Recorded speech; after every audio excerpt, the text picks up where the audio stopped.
Always. Admiral Foggo, it's a pleasure to have you speaking. Please, I'll open up the presentation and let you take it on.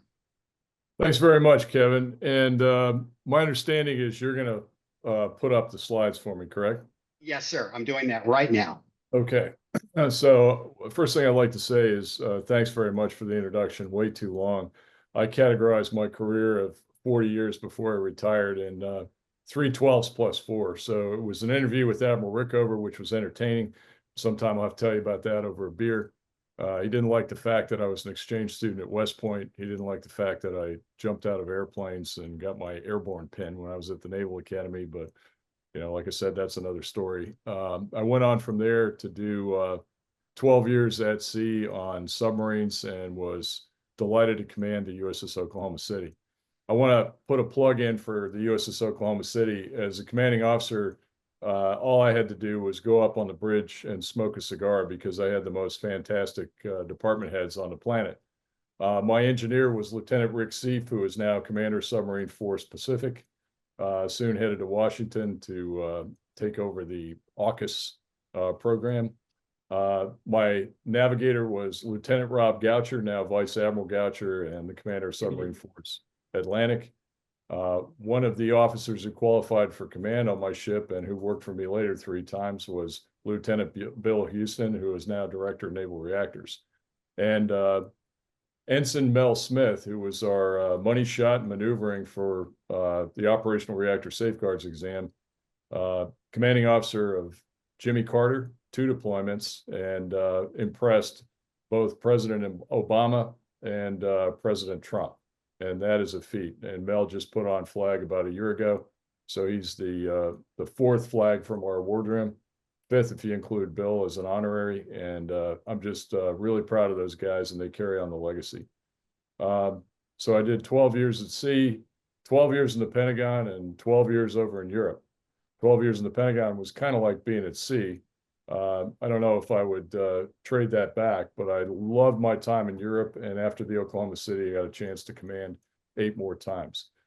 Kevin, you talked a lot about my love of diplomacy, and that is true. I believe that deterrence is founded on walking tall and carrying a big stick. But you have to have dialogue first before you actually start throwing weapons around. And I did a fair amount of that in my time over in Europe. I think we shot about 240 Tomahawks during Odyssey Dawn. But John Nall was Chief of Staff when I was at 6th Fleet. And I wrote a piece for Proceedings a few years ago about the Navy as an extended arm of diplomacy. And there was none other than John Nall featured in that article, sitting down with a Russian admiral when we used to do Inc. Sea talks in Naples. And then somebody decided to pull that back to the United States, and it got all screwed up when it went in the Pentagon. But one day, eventually, I hope we get back to that sort of thing so that we can keep the Russians and what they're doing at sea in check. And who knows what the outcome of this Ukraine conflict will be. So thanks very much for being here today, for some of you on a snowy day.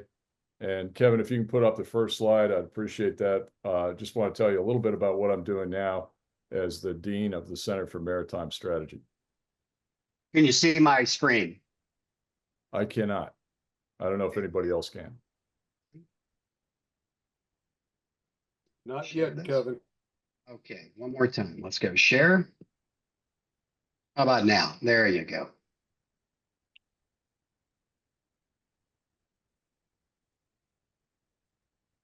How about now? Okay. All right, great. We're in business. Thank you. So the Center for Maritime Strategy was started about 3 years ago. We're in our 4th year. And the Navy League itself, and Kevin has a foot in the door of the Naval Submarine League and the Navy League. So he's quite generous with his time. And I laud you, Kevin, for that. And thank you for the opportunity today.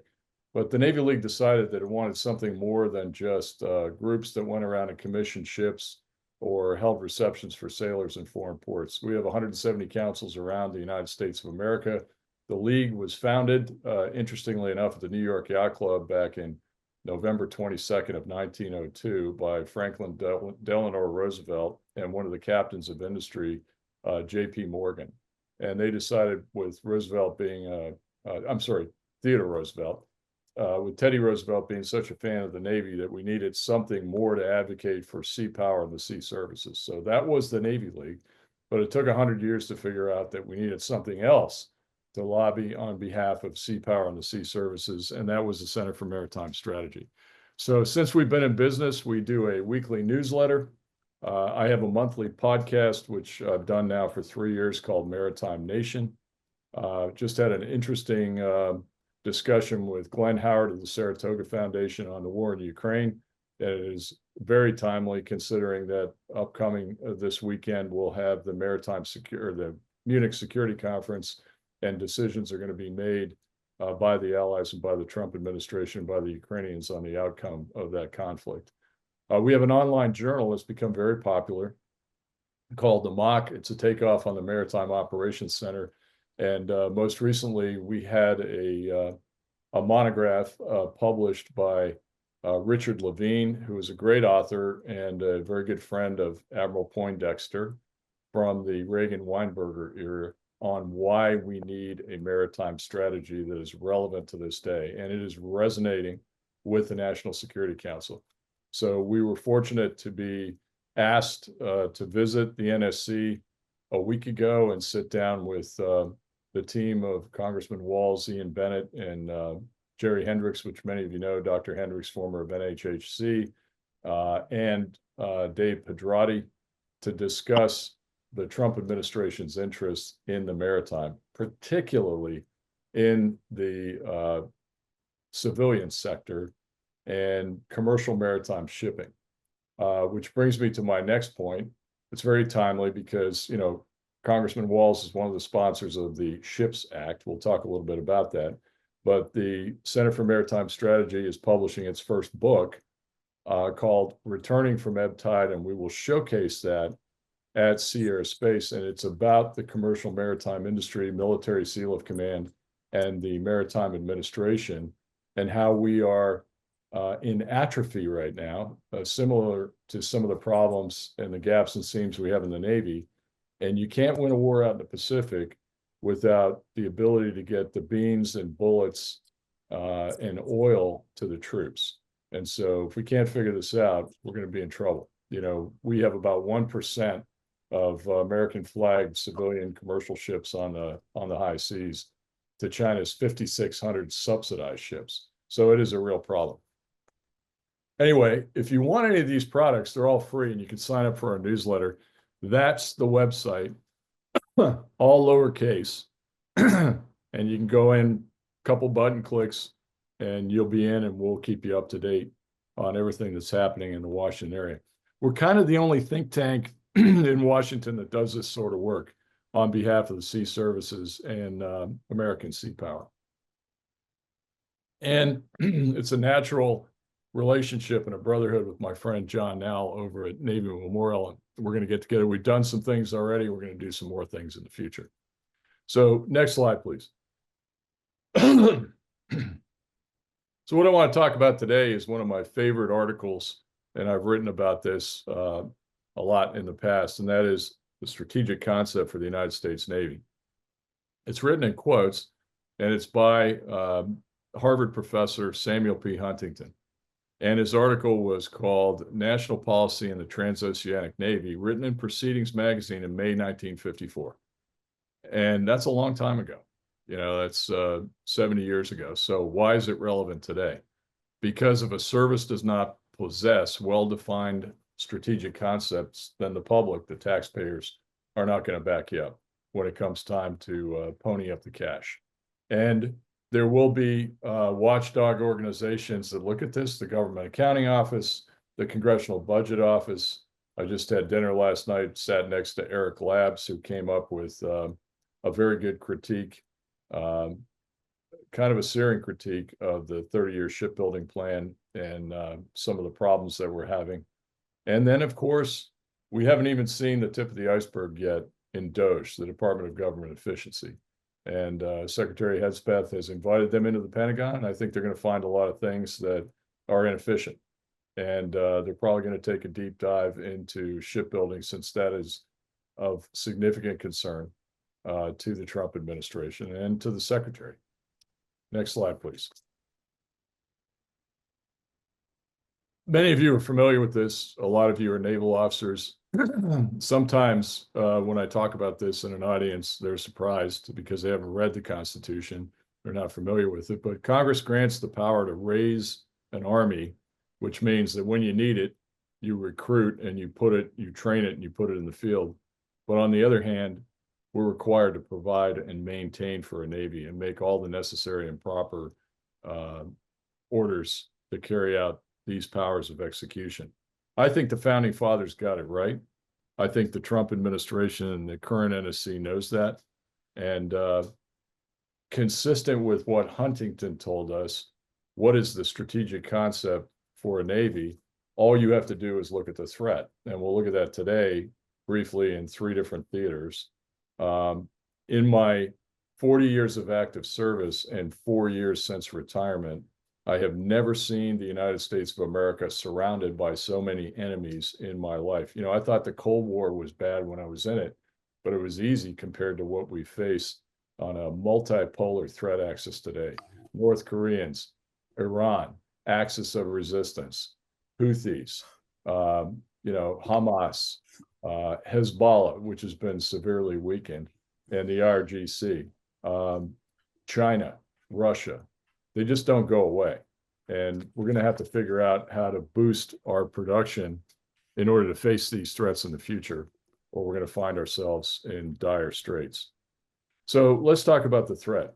And let's go to ThreatCon 1, I call it. Next slide, please, Kevin. And that is the war in Ukraine and the threat to Western Europe.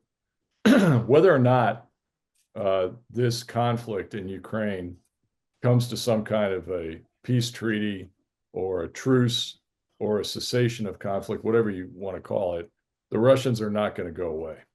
And the war in Ukraine, it's lost on many people that this is not just a land campaign. And folks watch TV and they see the World War I-like landscape of the trenches in eastern Ukraine and the Donbass. But some are ignorant of the fact that there's been a lot going on in the Black Sea. The Black Sea, which is pictured in the chart, note I said chart, not map, like many of my contemporaries, has several riparian nations, which is a great diplomatic term that anybody with a continuous border on that sea is a riparian nation, to include Georgia, Turkey, Romania, Bulgaria, Ukraine, and Russia. And 3 of those nations are NATO members, and they would be Turkey, Romania, and Bulgaria. Now, I've been to all and spent a lot of time with them in my 7 years in Naples in 3 different assignments. Russia, of course, is not. Ukraine and Georgia are Partnership for Peace nations, but Georgia is going south under malign Russian influence. And most recently, you may be aware that they passed a law that an anti-foreign investment law, which is intended to keep the European Union and the United States out of Georgia. And that's been forced. I don't think that was a fair ballot. I think they cheated on this. And there's a prime minister and a government in power that are trying to lead Georgia into the shadow of Russia. So a lot of that work that's been done since independence is all going by the wayside. And we're not doing enough about it.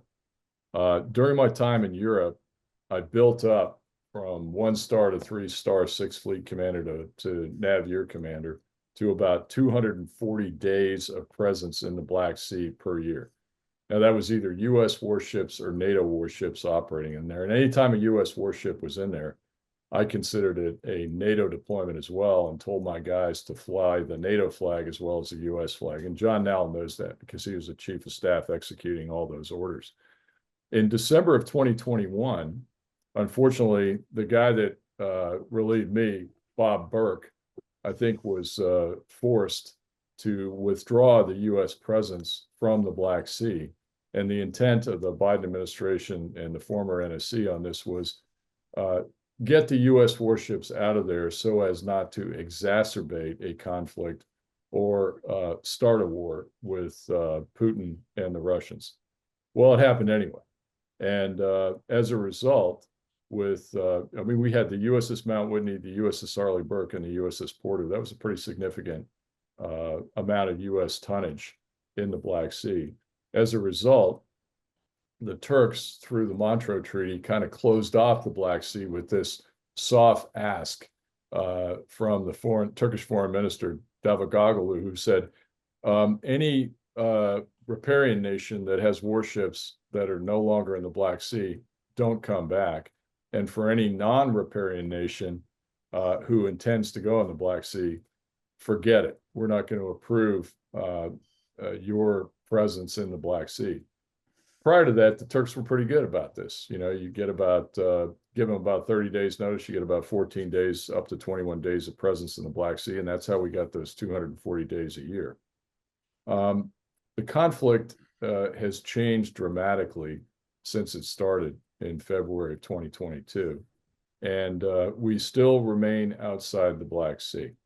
And I think that's egregious because virtual presence equals actual absence.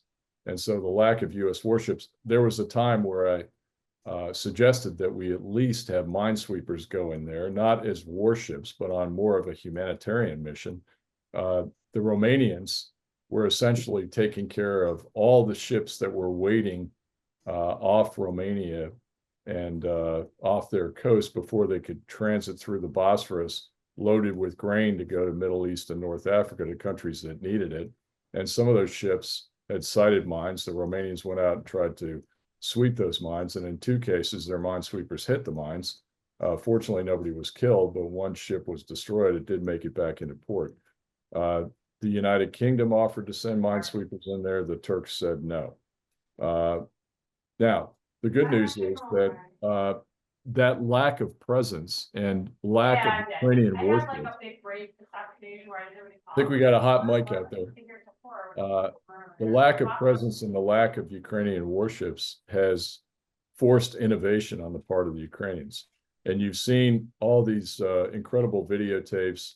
There was a patrol frigate in Lake Donsplas that was attacked by 5 unmanned surface vehicles and sunk.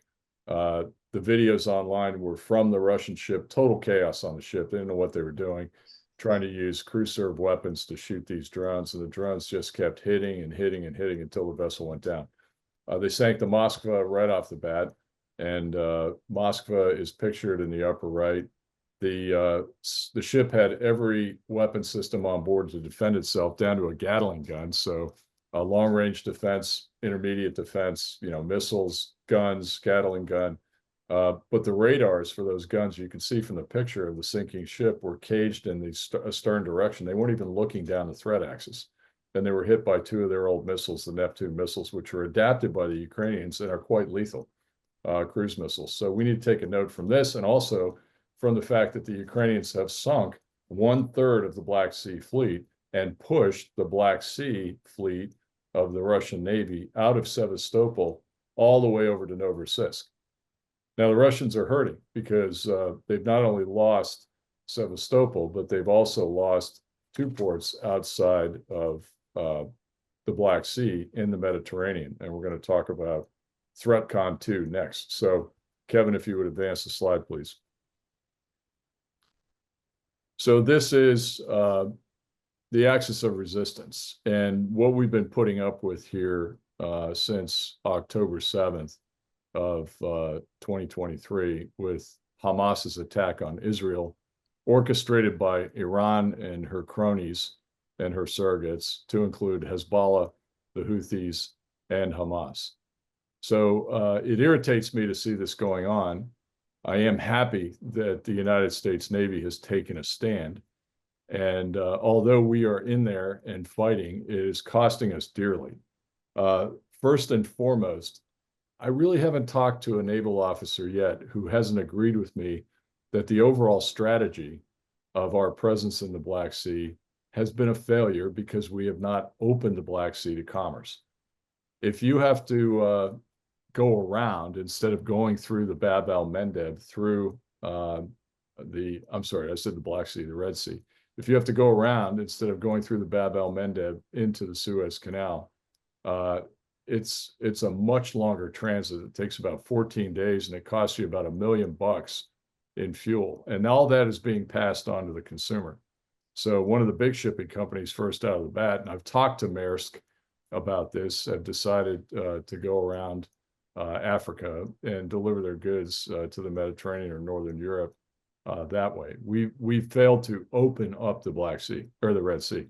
But what's going on there is since this conflict broke out, and a lot of people don't realize this because things happen and ships change in and change out. We've had 5 carrier strike groups that have operated in the Eastern Mediterranean, in the Red Sea, and in the Arabian Gulf, and they're listed there.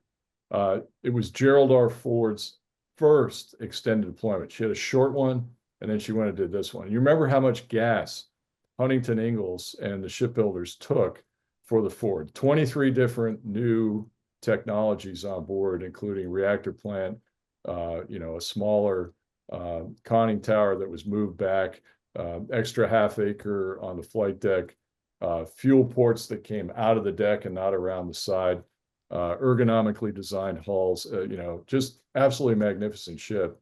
EMALs, which drove us crazy for both electromagnetic assisted launch and the elevators. We got all that fixed because we're Americans and that's what we do. But everybody was bitching about that and bitching about the price tag, which is advertised at, somewhere in the middle of $13 billion. But that ship performed. And on his Comp 2X, when I talked to Admiral Caudle down at Fleet Forces, and he opened up the data files to me, she was about 15 to 17 seconds faster than any Nimitz-class carrier on sortie generation rate. So one plane lands, another one takes off. That's significant. And she did a masterful job on deployment for 9 months.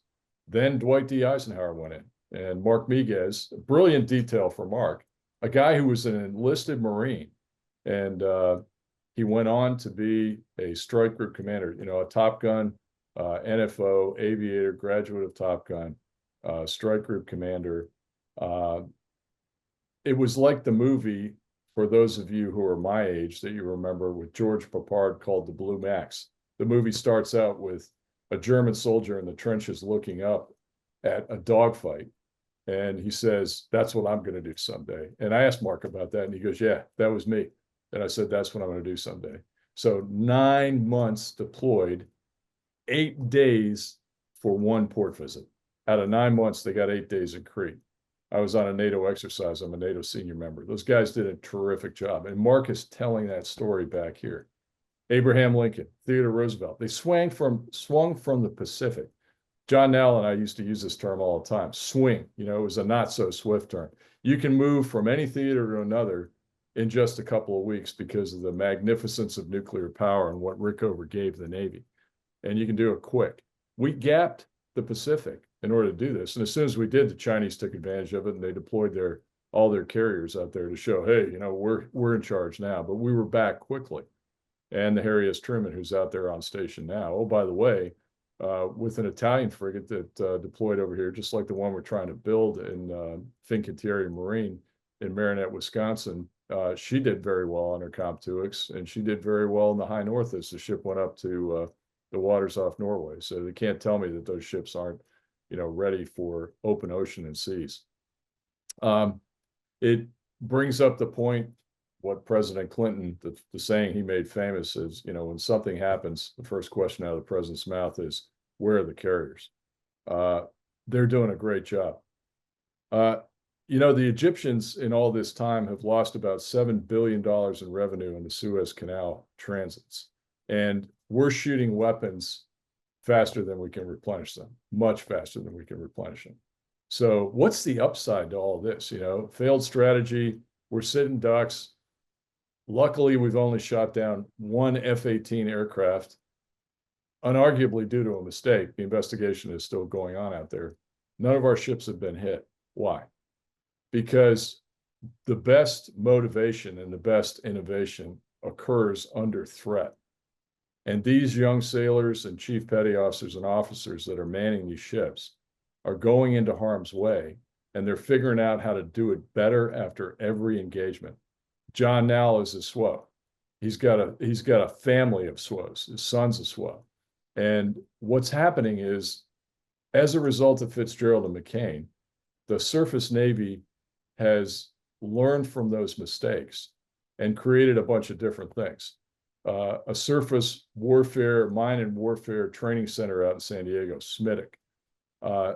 Something called WITIs, which you may have heard of, weapons tactics instructors, undersea, on the sea, in the air.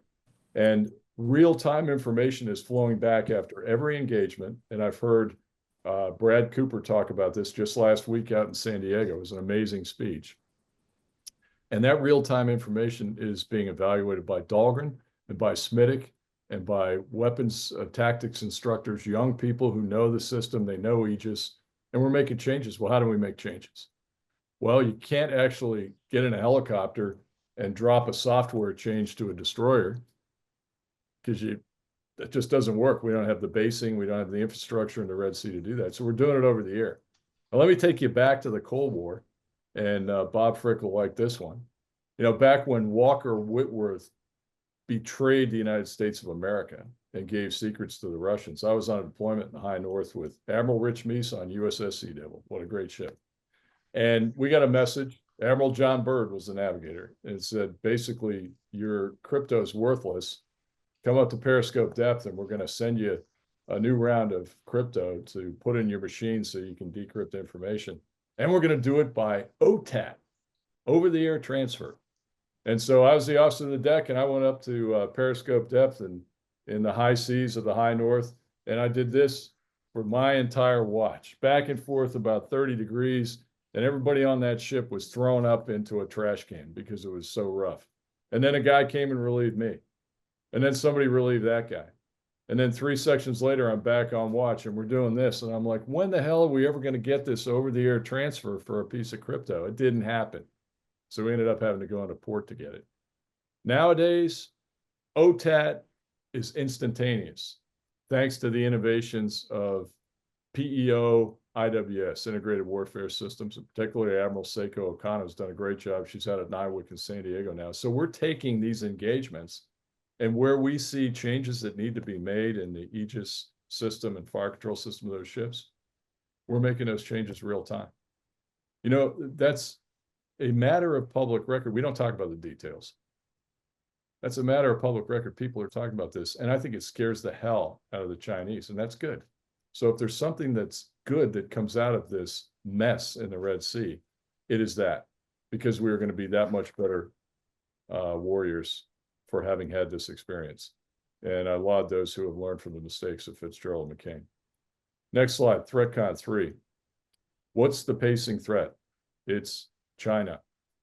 On the left, there's a fact sheet that came out about a month ago from DOD, and you can read it. It's pretty good. I'll summarize it for you. So why is China the pacing threat, and why are we talking about, yet again, rebalancing to the Pacific? And if you listen to Secretary Hedspeth and Bridge Colby, Deterrence by Denial, I got a signed copy on the bookshelf behind me, we are to the Pacific. And there's a reason for that, because the Chinese have decided they want to revise the international order that served us so well after World War II. Because the Chinese have increased military coercion of our treaty allied partners in the Pacific. Because the Chinese have made a very robust defense industrial base, and they challenge us every day and they steal all of our stuff. They use pressure and intimidation. They have increased their ties. There's feedback on the loop. But they have increased their ties with the Russian Federation and North Korea. And that concerns me. Jamie, 1 second. Richard Turner, would you please mute your microphone? Richard Turner. Mute your microphone. Thank you. Okay, Jamie. Yep, thank you. So this deepening of ties between the PRC and Russia concerns me. Admiral Paparo did an amazing segment on 60 Minutes about a year ago. And the reporter Nora O'Donnell asked him about the Chinese submarine force. Are they any match for us? And he said, no, they're a generation or two behind, which means, anywhere from 6 to a dozen years behind us. And when you look at what the Chinese put to sea in the undersea domain, they got a lot of diesel boats. They got a lot in numbers and capacity. But as far as their nuclear boats go, the Shang, there's no match for a Virginia-class submarine, none whatsoever. What is a a match, or what is potentially close to parity, but not there yet, is the Severodvinsk. And I've operated against the Severodvinsk, and the Russians have continued to pour rubles into the design bureau to build better submarines and better iterations of submarines. So much so that Dave Johnson, when he was PEO subs, had a scale model of Severodvinsk built. He put it in the NAVC building, and he told his guys, that's the platform to beat, so beat it. So we worry about Severodvinsk. The Chinese don't have anything like that. But what if the Russians, in return for sale of their oil, in return for microchips, in return for drones for the war effort, ammunition for their troops in Ukraine, what if they start giving them this technology? Then the PRC is going to catch up quickly.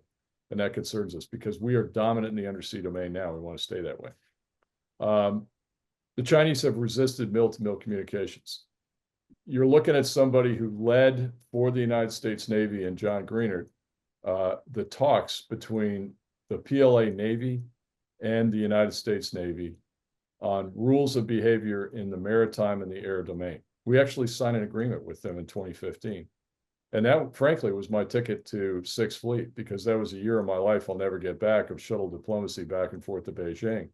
And, you know, it was a pain in the ass. Nothing happened during the day. Everything happened at night, after hours in negotiation, or at morning during breakfast. And we got an agreement. And I thought, you know, I've done something good. Maybe we can coexist in the Western Pacific. And when I got out to Sixth Fleet, I realized that ain't going to happen. And the reason that it's not going to happen is because of the next slide. And the last bullet point on this slide is Kevin is shifting over is Xi Jinping has told his guys to be ready for war by 1 January 2027. Now, if you look at the chart on the right, which comes from our friend Ron O'Rourke, great friend of the submarine force, we just did a webinar with him and Eric Labs earlier this week, the Center for Maritime Strategy. You can see that the Chinese are moving towards a number or capacity of 425 ships to our 297 by 2030. That is of concern to me. What's even more concerning, particularly in both warship production and commercial maritime production, is that the Chinese can outproduce us in maritime production by 232 to 1. That is an accurate statistic. 425 ships coming by 2030, and they're projected to have 1,000 nuclear warheads by 2030. Now, my friend and many of yours, Admiral Chaz Richard, when he was at Stratcom, was screaming about this, about the breakout of Chinese nukes. Why is that of concern? Well, 1,000 nukes by 2030 for the Chinese. The New START Treaty says we're allowed to have 1,500, and so are the Russians, for a total of 3,000. But that's an arms control treaty. That's a scheme. That's an architecture. That's a limit. There are no limits on the Chinese. They can continue to build these nukes until they have 2,000 or 3,000, as much as us and the Russians, and they'll do it as long as they can afford to pay for it. Even bigger concern than capacity, numbers of ships, is what Halsey Group Alpha and my friend, Professor, retired Navy Captain Jim Fitzsimons says in Newport, Rhode Island. And that is, it ain't about numbers of ships. It's all about long-range precision strike. And guess what? The Chinese are eating our lunch in long-range precision strike. They have a hypersonic weapon, the DF-17. The Russians have a hypersonic weapon, Zircon. It's been tested in Ukraine. It works. We don't have a hypersonic yet. We're getting there. SP and Johnny Wolf are working on it, doing a great job. But we don't have possession of a weapon that we can distribute in the fleet. We need to get it out on Zumwalt. We need to get it out on submarines. The Chinese have the DF-21, the DF-26. You've read about those in proceedings articles. Jerry Hendricks has written about this. It's the carrier killer. It extends the weapons exclusion zone outside of the second island chain, which makes it very difficult for us to operate in that area, but we will figure out how to do it in joint all-domain command and control on Project Overmatch. Can't say much about that because it's so highly classified, but we are making progress. So if we go to the next slide, you may ask yourselves, hey, what the heck are we doing about all this? And Kevin, I don't know, I sent you a link to a video that was Admiral Franchetti's video 24. What is the warfare? What does the battle space look like in 2043? Are you able to play that, or should we just pass on that? Cool. Which video was that? Admiral? It should have been the first backup slide, and there was a link that you would have to cut and paste. If that's too hard, we can put that on. Let's just go past that. Yes, Okay, thank you. great. So what is the Navy doing about this? So that is Admiral Franchetti at our annual conference for the Center for Maritime Strategy called America's Future Fleet. And this past year in December, she was there on December 5th with me. She did the keynote, and we sat down and chatted about her NAV Plan 2024 and Project 33. And I think there is merit in NAV Plan 2024, which will carry her through 2027 and Project 33. So let me explain to you, for those of you who hadn't had an opportunity to see this before or read it. So the NAV plan carries on from Admiral Gilday's NAV Plan 2.0, and it is all about readiness for war in 2027. The bottom line is Admiral Franchetti is the first CNO who is publicly and periodically all the time says, hey, we know China's the pacing threat. We know that Xi Jinping has told his forces to be ready by January of 2027. So we are preparing for war and trying to deter that. She has a countdown clock in her office of the number of days until the 1st of January, 2027. So last time somebody mentioned it out in San Diego was 784 days, it's probably down around 760 days right now. Don't quote me on that. Number's close, but no cigar. And that is what she is telling her warfare barons to prepare for. You will be ready to fight the Chinese by January of 2027. What does that mean? She's told the Navy, surface, submarines, and air, to be at 80% readiness at any time. So 80% of all the ships that are out there and all the platforms that are out there, submarines or aircraft, need to be ready to go. And that's a higher goal than we've set in any other recent CNO. You know, we had this North Star 75 thing, and we talk about, well, 100 ships at sea out of 300 at any one time is our mantra for forward presence. But she said, no, you got to guarantee me you can get 80% of the ships underway at sea, ready to deploy, ready to go to war, up until 2027, when the balloon could go up. That's hard. I heard Admiral Brendan McLean, who used to be Captain Brendan McLean, my mock director when I was 6th Fleet Commander, talk about how hard this is for the surface Navy with some of the maintenance and readiness problems that we're having. We're going to talk a lot about that too. So she has identified some of those problems in Project 33, which is the project of the 33rd CNO. And the things that she's identified that she wants to work on is to eliminate ship maintenance. That is a lofty goal. It's easy to say that. It's very hard to do.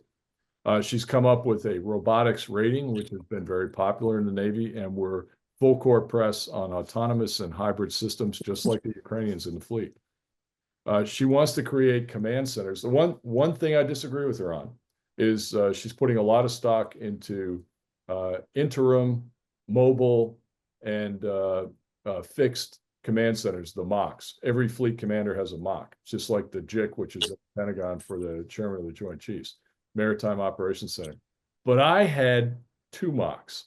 So we would say 2 MOCs, 1 location at 6th Fleet. Either the commander was ashore at 6th Fleet headquarters in Capodichino, and the MOC was in the deep and dark and buried basement of the C4I building, or you were at sea on the Mount Whitney. And those of you that know me know I love the Mount Whitney.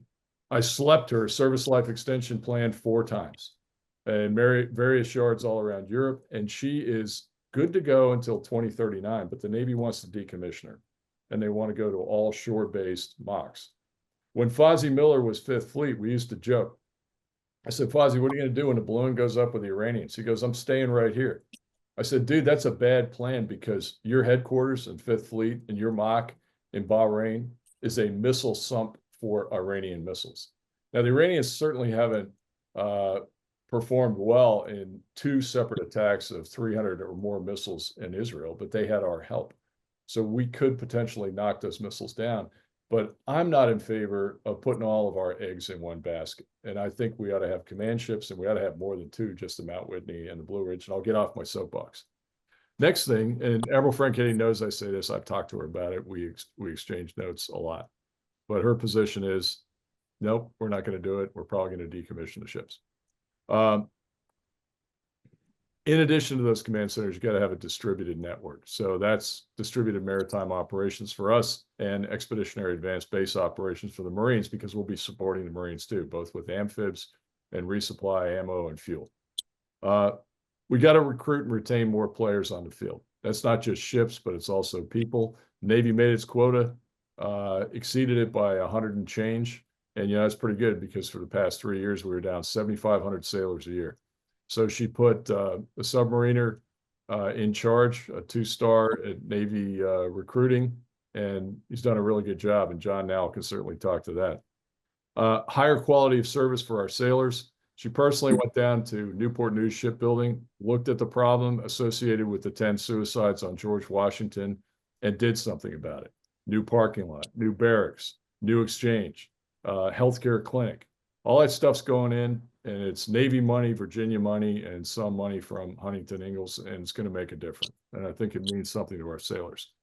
And we got to train for combat as we train in both the real and virtual world. So live virtual conceptual is a big deal.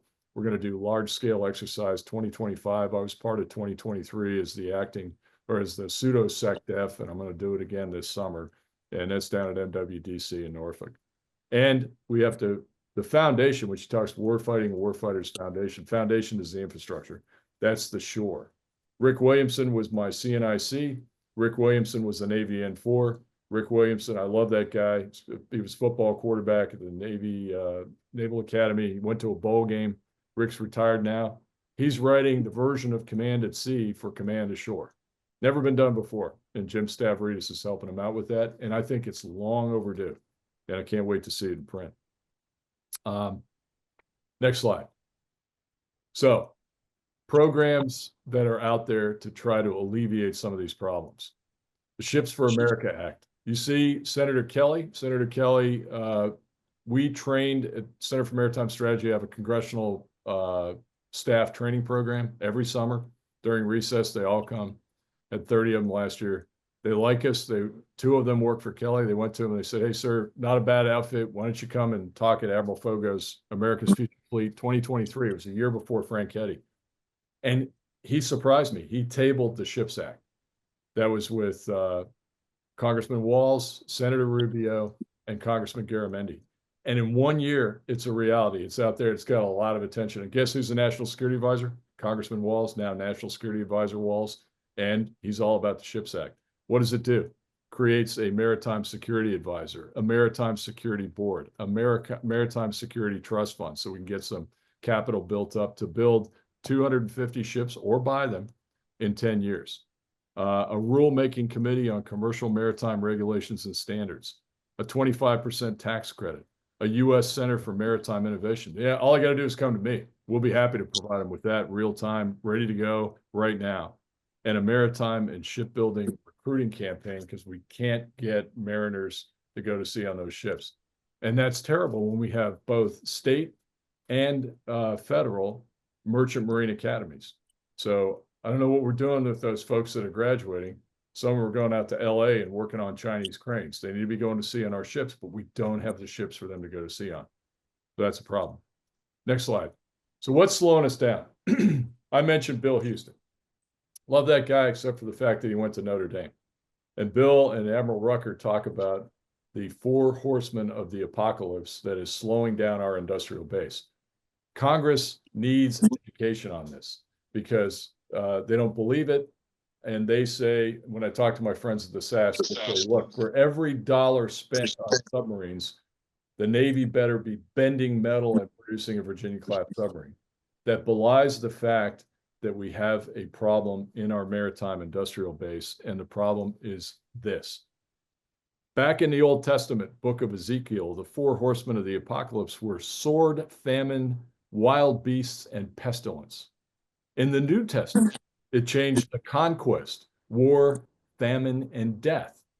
If you're a Notre Dame football fan, like Bill Houston, the Four Horsemen were Newt Rockney's backfield on the 1924 championship team that included Harry Stolderer, Don Miller, Jim Crowley, and Elmer Layden. Believe it or not, when I was at Naval Reactors working for Admiral Bowman, there was a guy working there who was Stolderer's grandson and had the name. He was part of the civilian guys that worked down outside the line locker. Now, in the 21st century, what are Bill Houston and Admiral Rucker's Four Horsemen? They are the lingering effects of COVID. Some people say, oh, no, it's been 4 years. I heard the comptroller in the Pentagon last administration tell me that. No, that's BS. It's been 4 years. No, lingering effects of COVID, inflation. And ladies and gents, it's only going to get worse with tariffs. Okay, it's not going away. The labor pool, not only trying to recruit sailors, but trying to recruit people for our shipyards. And the goal is 140,000 builders in 10 years. It was 100,000, 10,000 builders a year. We realize that's not enough. We got to do more. And supply chain issues. My favorite story is when I'm down at Newport News Shipbuilding a year ago with the congressional staffers that were part of our schoolhouse. We do 2 days in house, 1 day on the road, and we go to the shipyard. Joe Tofalo is our tour guide, and they move us away from the cranes, looking down the dry dock at USS Enterprise, which is about 40% done. And Joe kind of takes a little bit of irritation at that and tells the guy in the hard hat who's running the crane, hey, I got a tour group here, so, could you wait? He goes, no, I can't wait. Move out of the way. That dude was a Viking he was about 7 foot tall, 250 pounds, and a big red beard. So we all moved back, and they lifted a York air conditioning unit. And as it slid down to midships to be dropped on deck to be installed, Joe goes, hey, look at that. All the congressional staffers look up. He goes, what is that? And everybody, nobody says anything. And he goes, what does it say on the side? It says York. Well, what is it? It's a York air conditioning system from York HVAC in York, Pennsylvania. And there's only one company in the world that can make that, and that's those guys. And they were going under, and we had to shore them up. There's 10 of those things on an aircraft carrier. And if you wonder how important they are, talk to Mark Miguez about how much challenge he had keeping them up on Ike in the Red Sea. If we don't have York air conditioning in York, Pennsylvania, we don't have an aircraft carrier. That's the problem with the supply chain, in one anecdotal example, but it's a powerful example. So what are we doing about all this? Well, we're throwing money at the problem. Next slide, please, Kevin. We're putting money into supplier development. First of all, the bumper sticker at the bottom, and this came from Admiral Rucker and Admiral Houston's mouth at the Naval Submarine League Symposium in Washington a couple months ago. There's $5.7 billion going into the MIB, which used to be the SIB, the Maritime Industrial Base, used to be the Submarine Industrial Base in fiscal year 2025. That's a massive injection of cash. And $11 billion across the FIDIP for about $17 billion total. That's a lot of money. And I'm not even sure that's enough. So what are we using it for? Supplier development to help the yards out with proliferating more suppliers. Shipyard infrastructure. This is both private yards and public yards that need our help to get to a production rate of 1 + 2 plus AUKUS plus sustainment. The 1 is Columbia, the 2 is Virginia, and Virginia with Virginia payload module. AUKUS, 3 to 5 submarines sometime in the 2030s at a production rate of about 1/3 of a submarine per year. And then the sustainment costs, smart ball to include that over the lifetimes of those ships. Now, when you say 1 + 2, 1 Columbia and 2 Virginias, we're actually paying the yards to produce 2 Virginias, but they're only producing about 1.1. It's gone down. So it's bad news, but it's got to get better with the amount of effort and money that we're throwing at the problem. When you glom on at Columbia, I tell my friends, look, I was CO of Oklahoma City, a 688, 7,100 ton ship. A Virginia without the payload module is 7,800 tons, round up and say 8,000. So a Columbia is 20,000 tons. That's 2.5 times a Virginia class ship. So technically speaking, if you want to normalize apples to apples in the equation, it's 2.5 + 2 plus the 3 AUKUS. You're building about 5 Virginia class submarines in terms of tonnage per year. and the industrial base is really having a problem keeping up with that amount of tonnage and that amount of weight. And there's many of you in the room that are smarter than me. So we're trying to help them out. Strategic outsourcing of critical material like steel, workforce development. Obviously, we're going to have to do some major recruiting. It's been going on for a while with workforce development. And if we need 140,000 or 14,000 a year for 10 years, that's going to be a continuum. You've all seen the ads, buildsubmarines.com, Rosie the Riveter. I included them in the backup slides if you want to take a look at them. The Rosie the Riveter was on the Oscars a year ago, the Super Bowl a year ago. It's gotten accolades. And at some point, the numbers of recruitment in the civilian sector were around 9,300. It didn't quite meet the 10,000 goal. When it was 10,000, it hasn't met the 14,000 goal, but we're throwing money at the problem, and Congress has been generous with that. Government oversight, you can see a lot more of that with DOGE, and who knows what they'll come up with.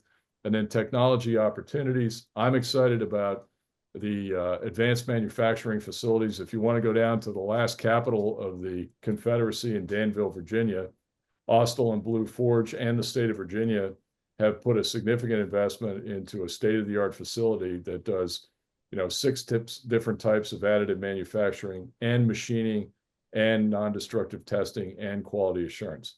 And we're putting people through the pipeline, and we're paying their tuition for 2 8-week modules for 16 weeks. Pick your poison. You want to be a machinist, or you want to be a 3D printer, or you want to be a QA guy, or you want to be an NDT guy. They can teach you what you need to know in 8 weeks to be good enough to go and be productive in a yard.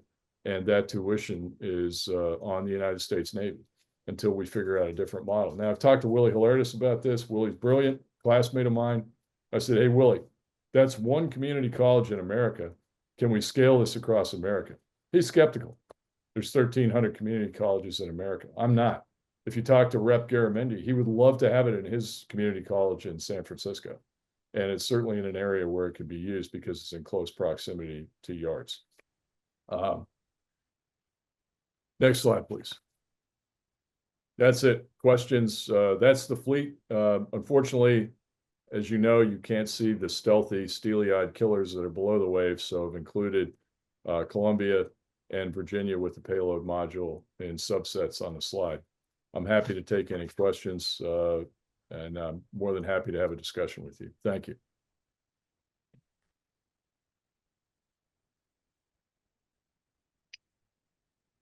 Does anybody have any questions? Please remove your mute.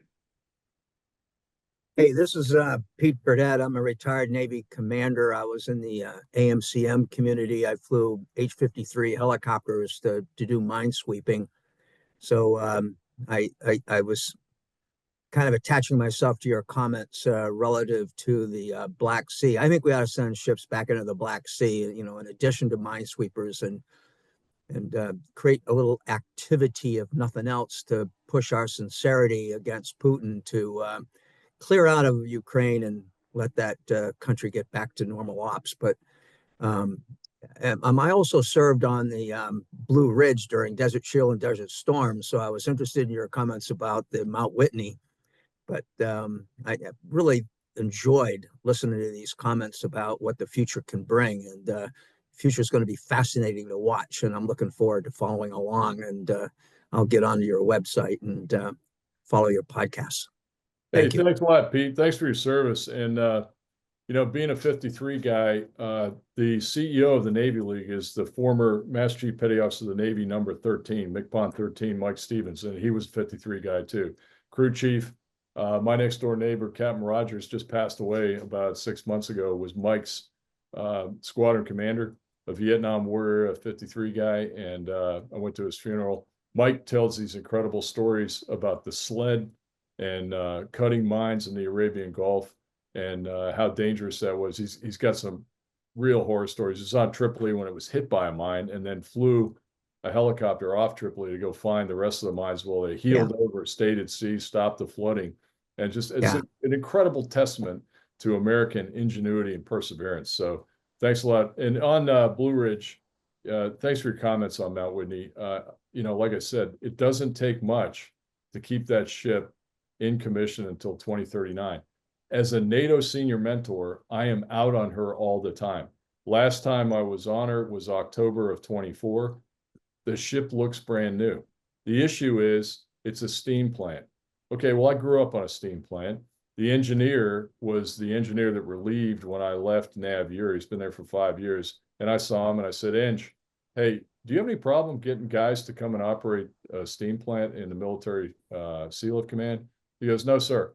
We have a cadre of them. They love steam propulsion and they rotate all over the world. There's never a lack of expertise. We're paid well. We love the job. And the engine room was in terrific shape, so I would go back on that. I love being on that ship. And the other thing is it just gives you the mobile command that you need. So I did Odyssey Dawn, the attack on Libya on that ship outside of the Gulf of Sidra. And we launched 248 Tomahawks from submarines and surface ships, Barry, Stout, Florida, Scranton, and Portsmouth. And it turned the tide of that campaign because we started with 0 and pulled all this together in mass and then did the targeting and transmitted the targeting packages from the annals of the Mount Whitney. And we were a self-contained joint task force at sea. It was the epitome of air-sea battle.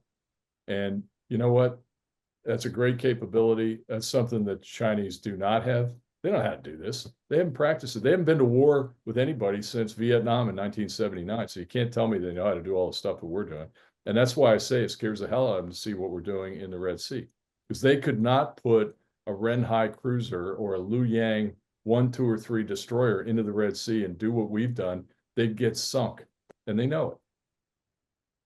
Yeah, I totally agree. I was on COM-USNAV Cent during Desert Shield and Desert Storm, and I was there and saw the hole in the side of the Tripoli when they brought it into the dry dock.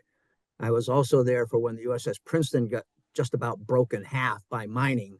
I was the fleet mine warfare officer for 7th Fleet. And then, of course, we became COM-USNAV Cent with Admiral Moss and Admiral Arthur.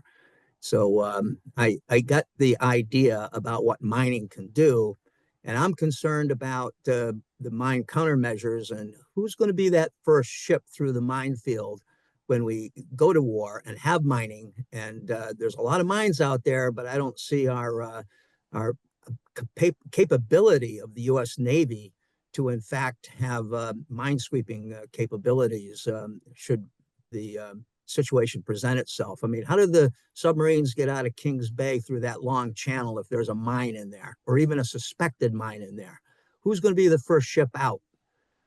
And keep your eyeballs on that one too, Admiral, if you would. Yeah, absolutely. I'm with you 100%. Thank you. Andre, do you want to go next?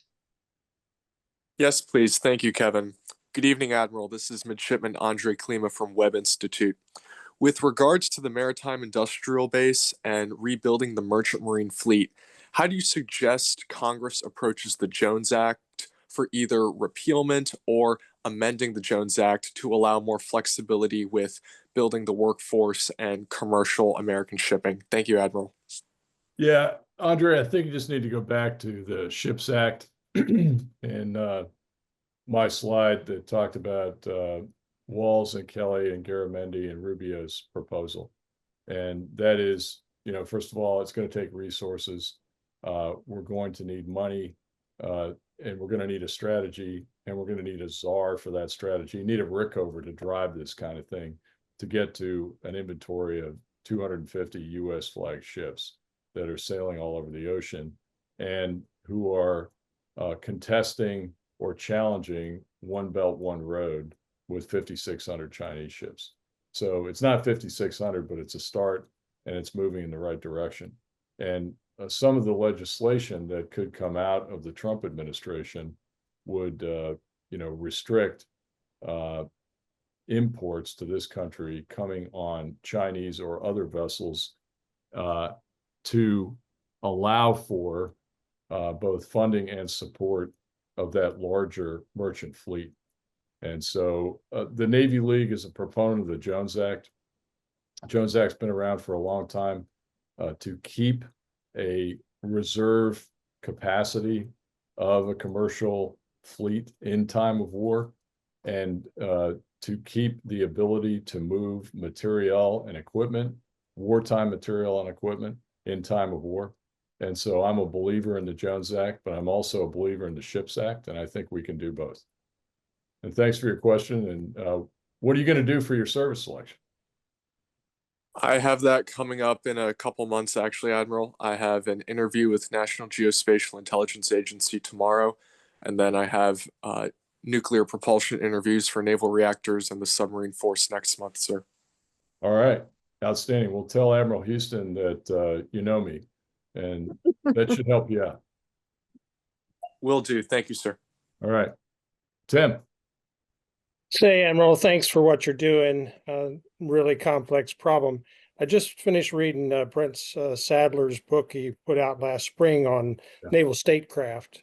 And it seems like that's at least an entering point for how we move from having combatant commanders be the director of all things and having something that works with our allies to be able to focus on naval statecraft. So I'd be interested in your thoughts on that. And also if we can get this group of interested Americans to talk to the youth of today about how important those jobs are out there, that we can't find the workers who are ready to go and put their hands to a task that needs to get our industrial base back up on its feet. Thoughts? Yeah, thanks a lot, Tim, and thanks a lot for your incredible service for a decade, leading the Naval Submarine League, both you and your lovely bride. And it was great to be there for your send-off at the last submarine symposium. And I hope you're staying, there she is, beautiful Ginger. I hope you guys are staying busy and enjoying a little bit of respite. Brent Sadler is a really good friend of mine, and he was at the dinner last night, and I walked to the Metro at Farragut West with him, several city blocks, and he's just come back from Singapore and Japan and Guam. And there are some things that we agree to disagree on. Brent's not a believer in the COCOM structure. I am, but I'm also not a believer in the fact that the service chief should be overwritten or steamrolled by the combatant commander when it comes to how you deploy ships and how you do the fleet response training plan. That's what's got us into this mess right now, because COCOMs have maintained a ridiculous demand signal for carrier strike groups or for submarines, and we haven't been able to do the training and the maintenance. It's what's got us in trouble with Fitzgerald and McCain. To the submarine force's great credit, we play the red card, and we say, sorry, you can't have that submarine because of nuclear maintenance or training, or we've got an operational reactor safeguards exam, or we've got a certification to do. And the submarine force has been, a component of the naval service that has stood up with a spine and said no. SecDef has tried to override this. I saw it all the time when I was a naval component commander and the 6th Fleet commander. There would be a demand signal coming in from CENTCOM or from EUCOM or from PACOM for ships that weren't available. They weren't part of the Global Force Management Plan, the GFMP. And I worked on that when I was on the Joint Staff several times, and the Navy staff in the N3 and in the Pentagon in the J3. And, the SecDef would say, well, no, the COCOM really needs this, so we're going to go ahead and send it anyway. And that's how you get these extended deployments out to 9 months. And you decide that, well, the ship's going to come back late. So if it's an aircraft carrier, it's late to dock. Somebody else is waiting to go in. It's like a train crossing, middle America, and you just put on the brakes and come to a screeching halt with 29 cars behind you, and everything goes ka-chunk, ka-chunk, ka-chunk, ka-chunk, ka-chunk, right up to the caboose. Everybody's waiting, and then all the maintenance schedules get screwed up. All the work packages have to be redone. All the training has to be redone, and growth takes place, and the yard doesn't know that the ship is coming in with another 20% work to be accomplished in the same amount of time, and you don't do it. And that's how we've dug ourselves into this hole. So, slight variations of theme as far as Brent goes. One thing we will agree on is we need a stronger Navy, we need more ships, and we agree that 2027 is the the telling phase of this potential conflict between China and the United States. Thanks. Yep. Roger.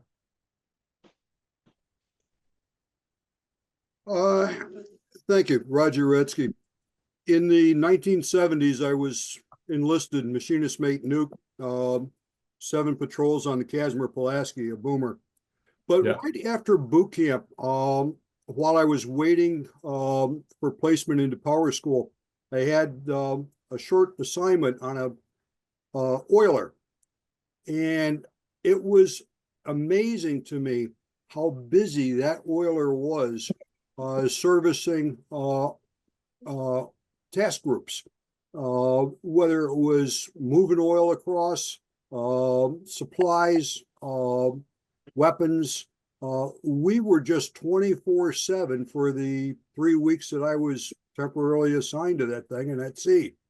And it leaves me wondering today, with our current shortage of supply ships and civilian ships that could help to fill that role, what are we doing so that we can provide forward deployed supplies to warships? Yeah. So, in Naples, when I was 6th Fleet Commander and Navier Commander, we had a task force, CTF 63. And I used to say to the Commodore, one of the most effective that I had was a woman named Heidi Egel. And I would say, I have my part of the Navy and you have yours. And CTF 63 were all the U.S. Naval Service vessels, the TAKEs and the oilers and the auxiliaries and the USNS Joint High-Speed Vessels, which we ubiquitously named Expeditionary Patrol Frigate. It wasn't anywhere near a frigate. It was a joke. And thank God we put money to task her to build a new frigate. But Heidi kept those ships going to sea. And I always had a demand signal for 2 oilers, when in fact I probably only really needed 1. And it was in competition with the other COCOMs. And when they, of course, needed it, and there was a higher demand from PACOM or from CENTCOM, one of my oilers went away, but I always kept 1. And I always knew that I was going to be able to meet the fuel demands of the fleet while they were there, particularly when I had an expeditionary strike group in-house or a carrier strike group in-house with 5 direct support ships. Now, just recently, Admiral Caudle went out onto USNS Kanawha. It was on his LinkedIn and on his Twitter account yesterday, and I sent him a BZ and presented that ship with a Navy Unit Commendation Medal, a USNS vessel. And his praise for that ship was several paragraphs long. I'd say everybody should take a look at it. They were at sea for a year, and they did 111 unreps and transferred countless tons, tens, hundreds of tons of material to vessels that were sailing in the high seas out in the Pacific and here in the Atlantic theater. Absolutely amazing. And, those sailors are civilian mariners. So we don't have enough civilian mariners. We don't have enough of those ships. We're not building them fast enough. And that's something that we're going to have to undertake in the Ships Act. If we can get the particular funding that's talked about and the leadership and the collaboration with our yards, with, Pascagoula, NASCO, and anybody else that has excess capacity or new yards that can build those ships. Again, if we are going to go to war with the Chinese, then we've got to have food and fuel and ammunition. And we don't have enough ships to do that right now. That's my take. People don't tell you that. They don't talk about it. Some do. In the book that I talked about that's coming out here in March, Returning from Ebb Tide, we have a series of authors that articulate how severe a problem this is. And Transcom collaborated with us. And one of our authors is very well known to several in this room, or this virtual room, and that's Vice Admiral D. Mewborn, who's now up in Boston. He got a PhD. He's working for a company up there, but he took the time to write this, and he wanted support. And Transcom said, we're absolutely all in because we want to tell this story. Because Transcom has to deal with the problems that occur when they don't have enough maritime assets to go out and do sea lift. Military Sea Lift Command also collaborated because they don't have enough assets to do support. They don't have enough oilers. We've created a different kind of oiler. Dean Mewborn did this. It's called console ops, and that's where you take either diesel fuel or JP5 from a big civilian tanker, and you have these consoles on the ship that are, basically airdropped in, and you can pump fuel from that big tanker to a USNS vessel that can then transport that fuel or transmit that fuel to a US Navy ship. We haven't been able to do tanker direct to Navy ship, but this is the next best alternative. And I'll tell you a metric. So when Mark Miguez came to speak at our 1-year anniversary at the Center for Maritime Strategy of the attack, Hamas's attack on Israel, Eisenhower was in the Red Sea operating, and he did 80 strike missions from the deck of that ship in 30 days. So 2.5 strike missions of sorties of aircraft every day for 30 days. And you need a lot of fuel to do that. And the only way he said he was able to do that is because there was a console ship steaming in the Red Sea. The carrier could not go into port. There was no port you could go into in the Red Sea. And going out to Bab el-Mandeb or through the Suez was just a waste of time. Going out to Bab el-Mandeb was dangerous. That's when guns are up and everybody's on patrol and they're looking and ready to shoot stuff down. So going out to get fuel, no way. Inefficient, stupid. So they brought in a console ship, they fueled the USNS ship, and then they passed it on to the warships that were out there. And those guys maintained sustained operations, 80 strike sorties, and then all the destroyers shooting down missiles for 30 days. That is a credit to both Dean Mewborn, to Military Sea Lift Command, Transcom, anybody else that had anything to do with this, and the current leadership, Phil Sobek, and everybody that kept that ship and those ships out there. I have a question for you, Admiral, with regards to a statement that you made when I was at your event in DC. You talked about modular reactors being used. Is that something you see in the future? Yeah, as a matter of fact, that's another chapter in our book, Kevin. So you're a great straight man. Gotcha. There is a company that has come and talked to us named Core Power. Core Power has a Norwegian CNO. They got about $1 billion in backing, and they advocate for small modular reactors. So I don't know if Admiral Frick is still with us, but back in the day, certainly Tim Oliver remembers this, and his brother Dave remembered that Admiral Rickover experimented with liquid molten reactors, melted salt reactors. They were very corrosive, and they were so corrosive that he eliminated them as a prototype for future designs in submarines.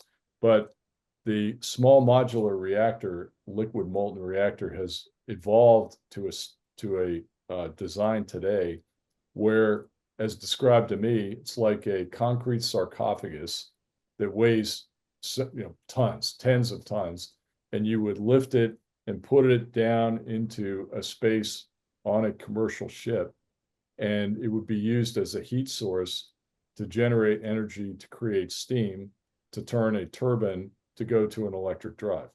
Now, the difference between the small modular reactor, liquid sodium, and the pressurized water reactor is no pressure. It's more or less at atmospheric pressure. So that means that if something bad happened, you don't have an explosion of fission products coming out of that sarcophagus that is containing the liquid molten fuel. And you can refuel it, as this gentleman explained to me, kind of like a feed and bleed. You can pour new fuel in and remove fuel so that you increase the enrichment of the fuel that's in the sarcophagus to produce energy to make steam. We suggest that is an alternative, not necessarily disruptive, but it could be a disruptive alternative for propulsion on commercial ships to reduce the cost and the carbon footprint, and to get to electric drive, which also reduces the carbon footprint, and to improve reliability, and to improve range, and to reduce fuel use, which could be used for something else. I just did a podcast a couple months ago with Professor Brenda Schaefer of the Naval Postgraduate School, She's amazing. She's written a number of books. I'd recommend you go back in the website and pull down the Maritime Nation podcast on energy and energy density with Brenda Schaefer. So her thesis is, hey, all this stuff about electrification of the battlefield, how we're going to get to electrically powered weapon systems, electrically powered battle transport systems like Humvees and everything else. That's a pretty lofty goal, but there is no substitute for the power density of diesel fuel and gasoline. And since time immemorial, since we've had combustion engines, that's what's won wars and conflicts. I mean, Guderian ran out of gas, but the United States had the supply chains to get the gas to the Sherman tanks to defeat the Panzers. If you want reliability and range, you're going to have to use fossil fuels. Electrification of the battlefield is something that is out there, but perhaps distant. I'm sure Elon Musk would disagree with me because he's the founder and the owner of Tesla. But I just don't see electric equipment on a battlefield, with the exception of something like the Columbia class and the propulsion system, which doesn't rely on, it's relying on a core, a uranium core to produce energy to make steam to turn an electric drive. That's okay, and that has all the benefits that I just talked about. But if you're trying to create a long-range drone that's only electric, how much do the batteries weigh, and how much does that offset payload, or how much does payload offset the batteries for range? There's a trade-off there. Yeah. The other question I had for you is, how do you see unmanned coming on for the Navy as well? So there's a lot going on in the unmanned space. I was out in San Diego for West, and I sat down with Gary Roganis, who is a submariner, who was working on the project with Tom Moore, who's a SWO ED and former NAVC, and their unmanned undersea vehicle was just tested on a obstacle course out in Bremerton. In fact, the unit that was sitting in the watch floor there in San Diego had a couple of drips of seawater on it because it was fresh out of the water, and they flew it down for the demo. It's something that can go in and out of a torpedo tube, so that's major progress. This little video that I sent you called 2043 reminded me of something that Admiral Jambastiani did back in 2000 on the 100th anniversary of the submarine force, called Manta. And Manta looked just like the mouse of my keyboard, and it was an unmanned, untethered system that was going to go around and do all sorts of intelligence, surveillance, or reconnaissance, or mine hunting, or mine planting, in the ocean. That was 24 years ago. So have we made progress? Yes. Has it been fast enough? No. Is there interest? Yes.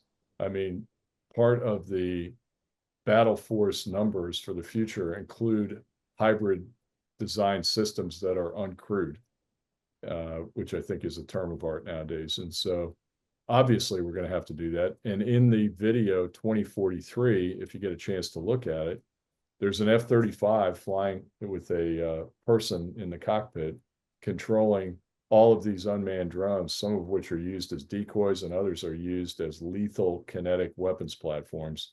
And it bests the adversary, presumably China. Thank you. Roger, you got another question? I do. Thank you. With the yards at capacity, and I realize there's also shortages in skilled labor and recruitment, is there conversation or work being done to add a yard or add shipbuilding capacity that does not currently exist? Yeah, there's guys that have come and talked to me about an interest in building a whole new industrial complex, maritime industrial complex in Sacramento, California. Congressman Garamendi has bent my ear about Mare Island Dock. Last night, the Kerry Wilkinson, who used to manage Huntington Ingalls Pascagoula and is now moving to Newport News. Huntington Ingalls to that job is CEO of shipbuilding. Said people don't realize it, but there's a whole nother shipyard available to them down in Pascagoula. And we're kind of looking around saying, where's that? And she goes, it's called the Midwatch. You know, so they have day watch is like 70% of their workforce. So if you added another shift, I liked what she said, you have a whole nother yard's capability. And then there's the Alabama shipyard, two of them, right? So one being used by Austal right now to stuff modules for the Virginia class submarine. And then Blue Forge is investing in additional shipyard capacity in Mobile, Alabama to increase our industrial base and alleviate some of these pressures that are on shipyards.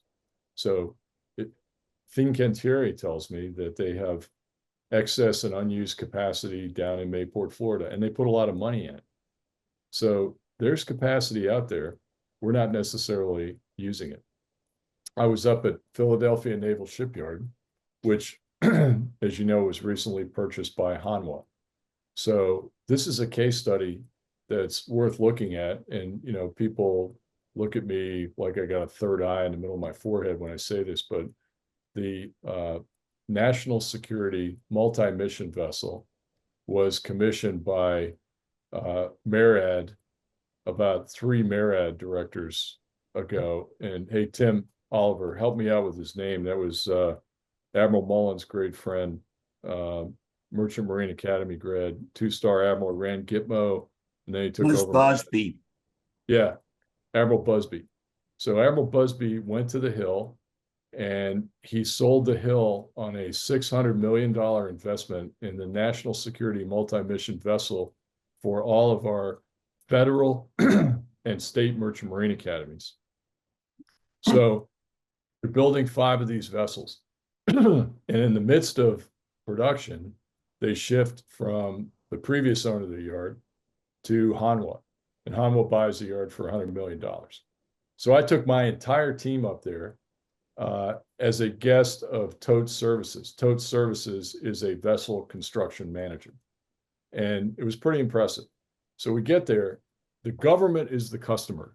MARAD is the one paying the money to buy the ships, and MARAD has a trailer for 2 guys. And I didn't see him the whole time I was there all day. And I was like, where are those guys? Well, they go back and forth to Washington, and they're up here, and they touch base with us and say, okay, well, what do you do? Well, we're the vessel construction manager, Tote, and they got a series of trailers, and they have something like 35 or 40 guys. You go, what do you guys do? Well, we are the translator, the integrator, the interim step between the government, MARAD, and the shipyard, Philadelphia Naval Shipyard. So we communicate when the government is happy or unhappy. We communicate deadlines. We communicate milestones. We help with standard operating procedures, training, make sure production occurs on time. And if it doesn't, we come up with workarounds. And if it doesn't, we adjust schedule. So, well, how are you doing on that? We're doing pretty good. So those ships are being turned out. There's 3 of them in the water, 2 more coming. They're building them in a little over 9 months, which is a week or 2 of schedule, and within 0.3% of the expected budget. The ships are modular, so there's a lot of space on board, and there's a slit in the hull, big, all the way down, and big. And you take a stateroom or a sick bay or a control room or a technical space, you turn it sideways, slide it in, put it upright, bolt it in. It's already made, prefabbed in a building. So my question was, could we do a tender like this? Absolutely. Could we do a hospital ship like this? Absolutely. Could we do a command ship like this? Absolutely. A lot of space. It's going to cost you a little more for the stuff you have to put on the command ship, or the stuff you have to put on the tender, or the medical facilities that you would have to plus up for the medical ship. And the detractors would say, well, it's not combat hardened. Well, I would submit that anybody that puts their command ship or their hospital ship or their tender at the front of the screen is stupid. So they need to be protected assets and they need to be in the rear. We did not charge into the Gulf of Sidra in the face of Muammar Gaddafi during Joint Task Force Odyssey Dawn with USS Mount Whitney. We stood off and we command and controlled in an area that was considered a protected haven. And we'd have to do the same thing. But you could produce these ships quickly, and you could produce these ships effectively and efficiently, and you could double your numbers of tenders and command ships and hospital ships in a very short period of time. And there are other places like NASCO and Pascagoula who have said they can do this as well. So there's a lot of capacity at the Philadelphia Naval Shipyard. The carrier pier from World War II and the graving dock's still there, but they use it to put ships in alongside the pier. So they sink it and they bring a ship alongside the pier because they need space, because they can't put it on the carrier pier because the carrier pier is condemned. So Hanwha is going to put an investment in there and, you know, several hundreds of millions of dollars to bring that back. There's a lot of capacity there. We could do a lot of work there if we wanted to. And I think that's where on the civilian side, the Ships Act is prophetic, because we're looking at a czar, you know, a maritime director, somebody that can get a grip on all of this. And MARAD hasn't been able to do that, and neither is MSC. And we don't have an advocate. You know, I used to go over to MARAD to the director and talk to her and say, do you go upstairs to the 7th floor to see Pete Buttigieg and tell him what the problems you're having are in the Maritime Administration? But Mr. Buttigieg was more concerned with air traffic safety and train accidents. And understandably so, because we've had a number of those and they've been egregious. The ones in Ohio, and certainly the one here at National Airport most recently. When stuff like that happens, they're distracted, they get pulled away. And so if it ain't broke, you don't need to fix it. So if I'm not hearing bad things, then I'm not worried about MARAD. That means that we got to turn the volume up and we got to squawk louder. And I think that's what the Ships Act is all about.